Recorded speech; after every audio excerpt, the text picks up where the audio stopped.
Good morning student. आज का ये मेरा video BA third year students के लिए है।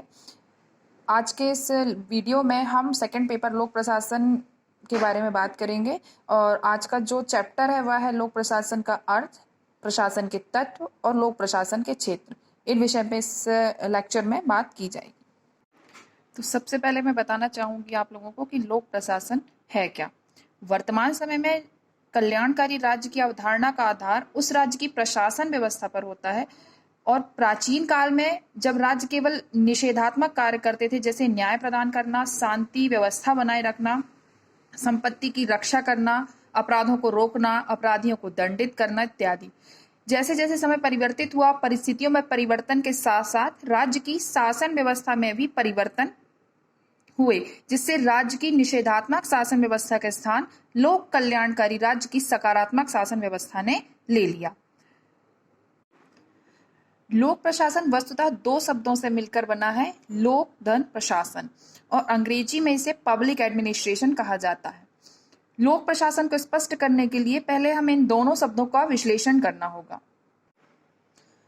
लोक प्रशासन में लोक शब्द का अर्थ सरकारी अथवा सार्वजनिक या सारी जनता से संबंधित है। इस प्रकार लोक शब्द का सूचित करना है कि प्रशासन लोगों के लिए किए जाने वाले कार्य हैं, जिसमें स्थानीय, प्रांतीय और राष्ट्रीय स्तर पर सरकारी कार्यों और मामलों का प्रबंध सम्मिलित है। इसका उद्देश्य जनता के हित के लिए प्रशासन करना है, चूंकि सरकार की क्रियाएं सार्वजनिक अथवा लोक हित के लिए संपन्न की जाती हैं। अतः हम यह कह सकते हैं कि सरकारी कार्यों के प्रशासन को लोक प्रशासन या पब्लिक एडमिनिस्ट्रेशन कहा जाता है। अतः लोक प्रशासन के अर्थ के रूप में हम यह कह सकते हैं कि लोक प्रशासन में वे सभी क्रियाएं सम्मिलित हैं जिनका उद्देश्य वैध सत्ता द्वारा निर्धारित लोक नीति को पूर्ण करना है अथवा लागू कराना है, या लोक प्रशासन का संबंध सरकार के कार्यों से है, चाहे वे केंद्र द्वारा संपादित हो अथवा राज्य द्वारा या राज्य सरकार द्वारा। आगे हम बात करेंगे प्रशासन के कौन से महत्वपूर्ण तत्व हैं उनके बारे में। तो प्रशासन के तत्व हैं सामूहिक सहचर्य, औपचारिक संगठन, समन्वय, विशिष्ट लक्ष्य और सत्ता और अर्थ। सामूहिक सहचर्य से मतलब है किसी भी संगठन या इच्छित उद्देश्य की प्राप्ति के लिए सामूहिक सहचर्य अति आवश्यक होता है, क्योंकि योजनाबद्ध प्रयासों को तभी कार्य रूप दिया जा सकता है जब सभी लोग मिलकर कार्य करें। अकेला व्यक्ति जब किसी कार्य को करता है तब वहां प्रशासन का तत्व विद्यमान नहीं होता। अब हम बात करेंगे औपचारिक संगठन की। तो प्रशासन का तत्व केवल औपचारिक संगठनों के लिए नहीं होता है, अपने विशाल एवं व्यापक रूप में फैला रहता है। यह परिवार जैसे अनौपचारिक संगठनों हेतु प्रयोग नहीं किया जा सकता, क्योंकि ना संगठनों का संचालन एक ही व्यक्ति कर सकता है, और जबकि प्रशासन सामूहिक एवं संगठित साधनों का निश्चित प्रयोग है। प्रशासन का अगला महत्वपूर्ण तत्व है समन्वय। संगठन की संरचना या संगठन के उद्देश्यों में लगे अलग अलग लोगों के कार्यों में समायोजन करना प्रशासन का कार्य है, जिसके लिए समन्वय जैसे प्रशासनिक तत्व की आवश्यकता होती है। यह समन्वय संगठन के विभिन्न घटकों में टकराव व दोहराव कह सकते हैं ना होने देने के लिए आवश्यक होता है, क्योंकि जब तक समन्वय नहीं होगा तब तक कार्य सही तरीके से संचालित नहीं किया जा सकता। कोऑर्डिनेशन होना बहुत ज्यादा जरूरी होता है। अगला जो बिंदु है वह है विशेष लक्ष्य। प्रशासन एक विशेष उद्देश्य की पूर्ति के लिए कार्य करता है, और यह विशेष उद्देश्य किसी समस्या या आवश्यकता के आधार पर ही निर्धारित किए जाते हैं। उसी के आधार पर कार्यों का बंटवारा होता है और फिर उन्हें निर्देशित किया जाता है। इस प्रक्रिया में प्रशासन के तत्व की उपस्थिति सभी जगह विद्यमान होती है। विशिष्ट लक्ष्य के बिना भी प्रशासन का कार्य संभव नहीं है। स्पेसिफिक गोल के आधार पर ही प्रशासन के सारे कार्य संचालित किए जाते हैं। अगला जो बिंदु है वह है सत्ता। तो प्रशासन में सत्ता अथवा प्राधिकार कह सकते हैं, उस सत्ता या प्राधिकार का विशेष स्थान होता है, क्योंकि प्रशासन करने वाले व्यक्तियों के पास यदि सत्ता का अभाव होगा, तो समुचित सत्ता नहीं होगी या सत्ता का अभाव होगा, तो वह प्रशासन करने का अधिकारी नहीं माना जा सकता। और अगला और जो आखिरी बिंदु है वह है अर्थ। यहाँ अर्थ से मतलब मनी से है, पैसा। धन प्रशासन में एक ऐसा तत्व है जिसके बिना प्रशासन अपंग है। सरकार की समस्त क्रियाएं वित्त पर निर्भर करती हैं और बिना वित्त के प्रशासनिक साधनों का प्रयोग नहीं किया जा सकता। यहाँ तक कि संगठन के कार्यरत व्यक्ति भी बिना धन के कार्य नहीं करेंगे। तो ये थे प्रशासन के प्रमुख तत्व। आगे हम बात करेंगे लोक प्रशासन के क्षेत्र के बारे में। लोक प्रशासन के क्षेत्र के बारे में बहुत सारे मतभेद हैं। जैसे कि लोक प्रशासन की प्रकृति के विषय में भी बहुत सारे विद्वानों के मध्य बहुत मतभेद पाया गया, उसी प्रकार क्षेत्र के संबंध में भी बहुत सारे मतभेद हैं। इसके क्षेत्र के संबंध में मतभेद होने का सर्वाधिक महत्वपूर्ण कारण यह है कि यह गतिशील और विकासशील विषय है और उसका संबंध लोक कल्याणकारी राज्य से है जिसकी पहुंच आम जन जन तक है। इसलिए ऐसे गतिशील, विकासशील व व्यापक विषय का क्षेत्र निर्धारित करना कठिन कार्य है। फिर भी इस अनेक विद्वानों के विचार विमर्श और बहुत सारी चीजों के आधार पर कुछ क्षेत्रों का निर्धारण किया गया है, जिनमें कुछ मुख्य बिंदु हैं, जैसे संकुचित दृष्टिकोण, व्यापक दृष्टिकोण, प्रबंधकीय दृष्टिकोण। प्रबंधकीय दृष्टिकोण को पोस्ट कोड दृष्टिकोण के नाम से भी जाना जाता है। और इसके अलावा दो और बिंदु है, वह है व्यावहारिक दृष्टिकोण और परिवेशीय दृष्टिकोण। लोक प्रशासन के संकुचित दृष्टिकोण का समर्थन लूथर गुलिक तथा साइमन आदि विद्वानों ने किया है। लूथर गुलिक ने कहा है कि लोक प्रशासन का संबंध कार्यपालिका से है, जहां सरकार का काम मुख्य रूप से होता है। यद्यपि उसको स्पष्ट रूप से उन प्रशासकीय समस्याओं पर भी ध्यान देना होता है जो व्यवस्थापिका और न्यायपालिका के क्षेत्र में आते हैं। साइमन के अनुसार लोक प्रशासन से अभिप्राय उन क्रियाओं से है जो केंद्र, राज्य तथा स्थानीय सरकारों की कार्यपालिका शाखाओं द्वारा संपादित की जाती है। संक्षेप में लोक प्रशासन में कार्यपालिका के संगठन, उसके कार्यप्रणाली और कार्य पद्धति का अध्ययन संकुचित रूप में किया जाता है। अब हम बात करेंगे लोक प्रशासन के अगले क्षेत्र की, जो है व्यापक दृष्टिकोण। व्यापक दृष्टिकोण के अनुसार लोक प्रशासन का सरकार की सभी तीनों शाखाओं की गतिविधियों से संबंध है, लेकिन मूल रूप से यह सरकार की कार्यपालिका शाखा से ताल्लुक रखता है। संक्षेप में हम कह सकते हैं कि लोक प्रशासन उस कार्य का प्रतीक है जिसका सरकारी कार्यों के वास्तविक संपादन से संबंध तो है, चाहे वे कार्य सरकार की किसी भी शाखा का हो, मतलब चाहे वह व्यवस्थापिका हो, कार्यपालिका हो या न्यायपालिका हो, लोक प्रशासन का संबंध उससे रहता है। लोक प्रशासन का जो तीसरा दृष्टिकोण है वह प्रबंधकीय दृष्टिकोण।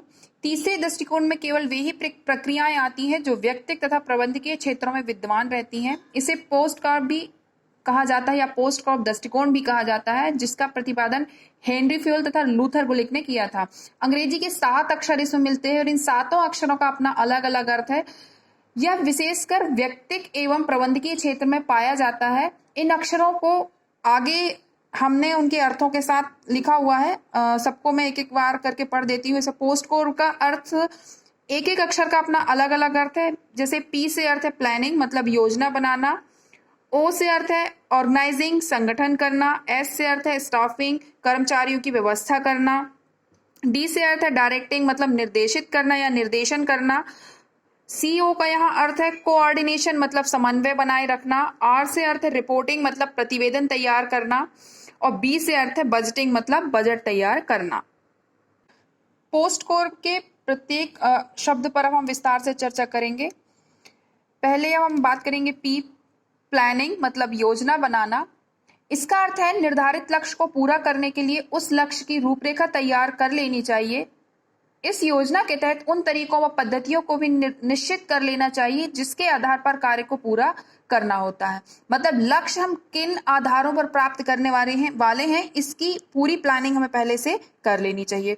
दूसरा शब्द है ओ, मतलब ऑर्गेनाइजिंग, संगठन बनाना। इसका तात्पर्य प्रशासनिक ढांचे को इस प्रकार संगठित करना चाहिए ताकि प्रशासनिक कार्यों का विभाजन उचित ढंग से किया जा सके, क्योंकि संगठन प्रशासन की आत्मा होती है और संगठन के बिना उद्देश्य की प्राप्ति नहीं की जा सकती।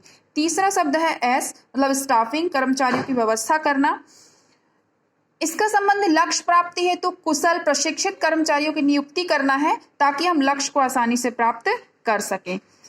अगला जो शब्द है डी, डायरेक्टिंग, निर्देशन करना।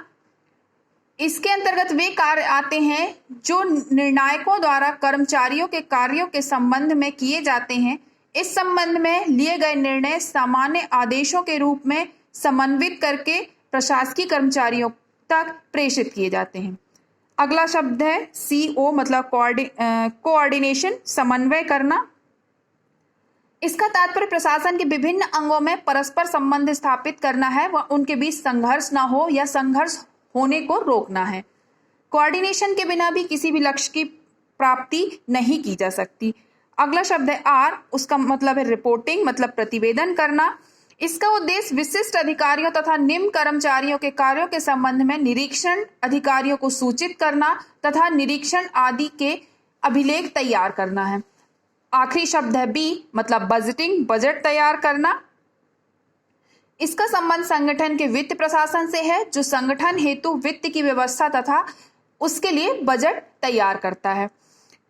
ये हो गया हमारा प्रबंधकीय दृष्टिकोण। इसके बाद जो हमारा अगला बिंदु है वह है व्यवहारवादी दृष्टिकोण।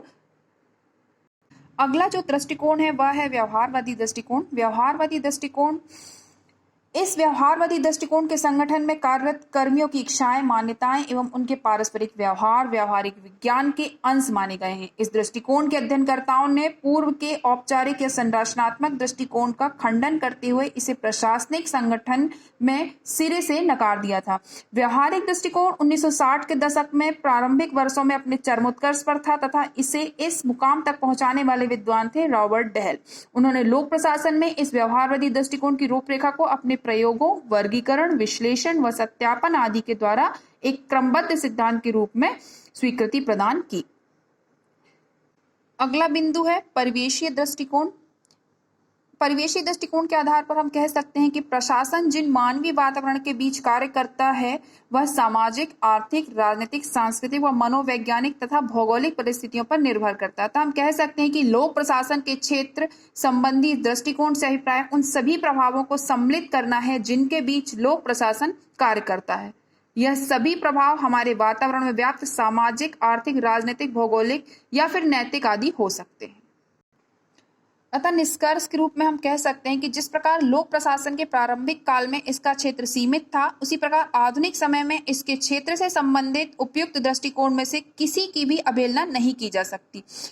सरकार जो भी नीतियां निर्धारित करती है या प्रशासन जो भी कार्य अपने हाथ में लेता है उसे वह जल्द से जल्द पूरा करने तथा लक्ष्य तक पहुंचने का प्रयास करता है। इसके साथ ही वह यह भी प्रयास करता है कि संसाधनों का अपव्यय ना हो। इसके लिए हम योजनाबद्ध होकर तथा अपने कार्यों में समन्वय स्थापित करते हुए पूरा काम करते हैं।